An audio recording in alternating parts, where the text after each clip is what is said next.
Do you ever get sick of being in charge all the time? Do you ever wish you could just take a break, just take a day off from being a mom? Hi, my name's Krista, and welcome to Moms Simply Thriving, a channel focused on helping busy moms thrive daily with greater ease and less effort. So I'm one who has always struggled with control. Raise your hand if you hear me.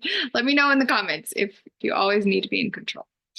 I think, especially when we become moms and we feel responsible for these little ones under our care, that tends to bring out that grip to control. But I had an experience many years ago when I was single, actually, that really helped me. And I was just sitting up on this hill and I was struggling. I was feeling so overwhelmed, burdened with everything that I was trying to get right, everything that I was trying to fix in my life. And while I was sitting there, I had just a really quiet voice feeling enter my mind and my heart. And that voice said, "Why don't you get out of the driver's seat and just sit over there in the passenger seat? Why don't you let me drive? And all I want you to do is look out the window and just enjoy the beauty of what is around you."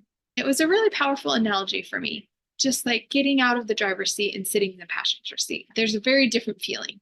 When you are in charge of the car and you are steering it and you're guiding it, that's one kind of energy, right? But when you're just sitting in the passenger seat, not worrying about anything, you just sit there calmly and you just get to relax. You don't have to make any decisions.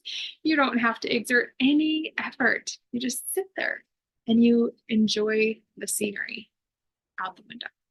And that's what I felt prompted to do. And that was terrifying because I already felt like my life was falling apart and I needed to get it back on track. But it wasn't till that moment where I just very distinctly felt that inspiration, that prompting that was exactly what I needed to give myself permission to let go and to hop over into the passenger seat. And it was so helpful for me. It was so healing in so many ways because I had been pushing so hard, relentlessly, endlessly, and I needed a break. I've also heard it said, wait until wild horses can't keep you back, until you want it so bad that you can't not act.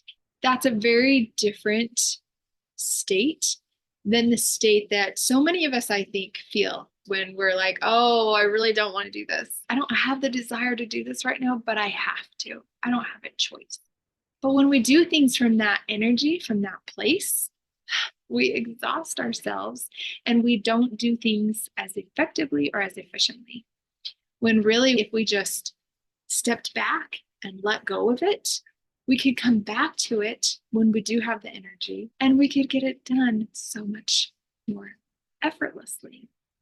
And so, my invitation for all of us is to just assess where you're at right now.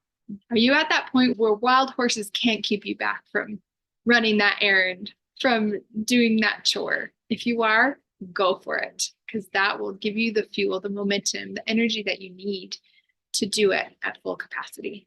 But if you're at the point where you're just drained and you're so unmotivated to do what you feel like you should do, maybe it's time to get out of the driver's seat and just go take a break in the passenger seat for however long it takes until you feel like nothing can stop you from hopping back over into that driver's seat. So if you have someone in mind who might need to hear this, go ahead and share it with them. But let me know in the comments what challenges you have to letting go. What's the hardest part about truly letting go of that control? And if you would like to find more resources on how to thrive daily as a mother, please visit mycorenourishment.com and have a wonderful day.